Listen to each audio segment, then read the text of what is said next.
بەردەوامی قەدەغەی هاتوچۆ و هەبوونی مەترسیەکانی بڵاوبوونەوەی ڤایرۆسی کۆرۆنا بەرپرسانی ئیداری و لایەنە پەیوەندیدارەکانی سنووری چەمچەماڵی ناچار کرد هیچ چالاکێکی تایبەت بە ساڵات یەنفال لە سنوورەکە ئەنجام نەدرێت کە بڕیار بوو چواردەی چوار لە مۆنومنت یەنفالی چەمچەماڵ 32هەمین ساڵات یەنفال بەڕێوە بچێت. وەک لای هەمووان ئاشکرایە بەهۆی پابەندبوونمان بە ڕێنمایەکانی ئەنجومەنی وەزیران و وەزارەتی تەندروستی ساڵانی پێشووتر ئێمە یادی شایستە و ئەوەمانەکرد لە پایتەختی شەهیدان، بەڵام ئەم ساڵ بەهۆی پەیوەستبوونمان بەو باری تەندروستی کە لە هەرێم و لە جیهاندا هەیە ناتوانین ئەوە بکەین.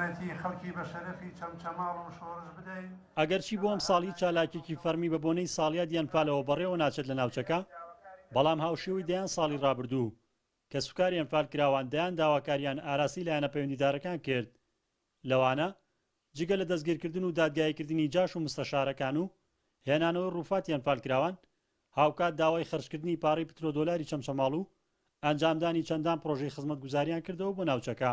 داوا لە حکوومەتی عێراق بکرێت بڕیاری دادگای باڵای تاوانەکانی عێراق جێبەجێ بکرێت و قەرەبووی مادی و معنەوی کە سوکاری سەربەرزی شەهیدان و ئەنفالکراوان بکرێتەوە. دوو، هێنانەوەی ڕووفاتی ئازیزانمان بۆ زێدی خۆمان و پشکنینی دیێنەیان بۆ بکرێت.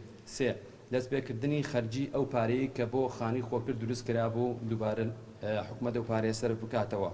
چوار، خەرجکردنی پارەی پترۆدۆلار بۆ پشکی چەمچەماڵ.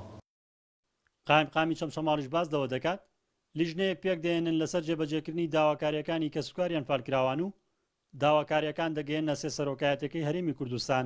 بڕیارماندا داواکاریەکان لە ڕێگەی نوێنەرانی کە سوکاری سەربەرزی شەهیدان و ئەنفالکراوان و ڕێکخراوەکانی کە کار بۆ کەسی ئەنفال دەکەن خاڵبەندی بکەین و بەرزی کەینەوە بۆ هەر چوار سەرۆکایەتی بەڕێزان سەرۆکایەتی هەرێمی کوردستان، سەرۆکایەتی پەرلەمان و سەرۆکایەتی ئەنجومەنی دادوەری و بەڕێز سەرۆکایەتی ئەنجومەنی وەزیران. وا بڕیارەیەتی ئەنفالی ئەمساڵ هاوکات بکرێت لەگەڵ ڕۆژی گەڕانەوەی 171 ڕووفاتی ئەنفالکراو بۆ مۆنومنتی ئەنفالی چەمچەماڵ کە ساڵی ڕابردوو ئەو ڕووفاتانە لە گۆڕێکی بە کۆمەڵدا لە بیابانێکی پارێزگای سەماوە دەرهێنران.